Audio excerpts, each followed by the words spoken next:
Hi friends! ఈ వీడియోలో మనము వాట్ ఈస్ డీబౌన్సింగ్ ఇన్ జావాస్క్రిప్ట్ ఈ కాన్సెప్ట్ నేర్చుకుందాము. అయితే డీబౌన్సింగ్ అంటే ఏంటంటే, మనకి అప్లికేషన్ లోపల మనం సెర్చ్ చేస్తుంటాము. సెర్చింగ్ బాక్స్‌లో అలాగే టైప్ చేస్తుంటాము. టైప్ బాక్స్ ఇన్‌పుట్ టెక్స్ట్‌లో అలాగే మనం స్క్రోల్ చేస్తుంటాం పేజ్‌ని. అలాంటి విషయాల్లో మనము యాక్షన్ జరుగుతూ ఉంటదనమాట. అంటే మనకి ఏదో ఒక ఈవెంట్ అనేది జరుగుతూ ఉంటదక్కడ.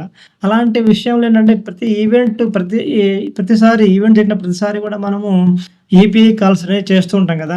మనం అలాగా ప్రతిసారి అంటే ఎప్పుడెప్పుడైతే ఈవెంట్ జరుగుతుందో అప్పుడు ప్రతిసారి మనం ఏపీఐ కాల్ చేయకుండా, ఈవెంట్ అయిపోయిన తర్వాత మాత్రమే మనము ఏపీఐ కాల్ చేస్తామనమాట. ఎగ్జాంపుల్ మనకి ఒక టెక్స్ట్ బాక్స్, ఒక సెర్చ్ బాక్స్ ఉంది. సెర్చ్ బాక్స్‌లో మనము సెర్చ్ చేస్తున్నప్పుడు మనం ప్రతి లెటర్‌కి కూడా మనం ఏపీఐ కాల్ చేస్తుంటాము. కానీ అలా ప్రతి లెటర్‌కి ఏపీఐ కాల్ చేయకుండా మనము అన్ని సెర్చ్ వర్డ్ ఏదైతే ఉందో ఆ వర్డ్ మొత్తం అయిపోయిన తర్వాత మనం ఏపీఐ కాల్ చేయాలన్నమాట. కొన్ని మిల్లీ సెకండ్స్ మనం మధ్యలో గ్యాప్ ఇచ్చేసి అప్పుడు చేయాలన్నమాట. అలా చేయడాన్ని ఏమంటారంటే డీబౌన్సింగ్ అంటారనమాట.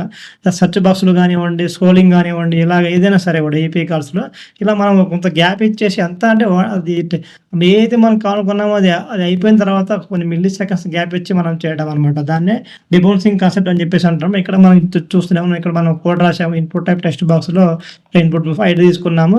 ఇక్కడ ఫంక్షన్ రాసామనమాట. టైమ్ అవుట్ గురించి. దీన్ని చూస్తే మనకేమవుతుందంటే ఇక్కడ చూడండి, టైప్ చేస్తాను నేను. అంతా అయిపోయిన తర్వాత మనకి ఇక్కడ ఏపీ అనేది కాల్ అవుతుందన్నమాట. తర్వాత నేను ఒక స్పేస్ ఇచ్చానన్నమాట. ఎమ్మటే అప్పుడు కాల్ అయింది. అలాగే మొత్తం వర్డ్ మొత్తం రాసిన తర్వాత మనకి కాల్ అవుతుందన్నమాట. ఇలా అన్నమాట. మనం కొంచెం మిల్లీ సెకండ్స్‌లో స్పేస్ ఇచ్చేసి ఒక గ్యాప్ ఇచ్చేసి మనం చేసుకుంటాం అన్నమాట. ఈ కాన్సెప్ట్‌నే డీబౌన్సింగ్ అని చెప్పేసి అంటారు.